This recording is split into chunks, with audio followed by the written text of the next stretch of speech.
Hi, children. Let's go to the D sound. D sound. So you follow after teacher, okay? Let's start. D, D, door.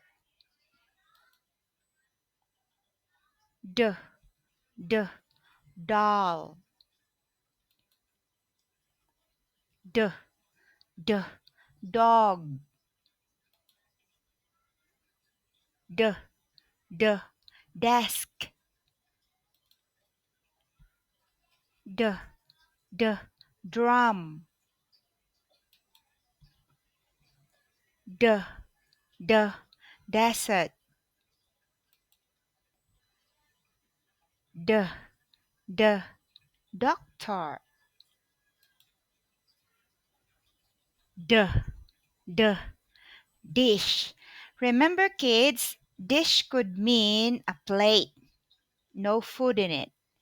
And another is a meal. So you could see there are two meaning for dish. It could be a plate or a meal. Okay?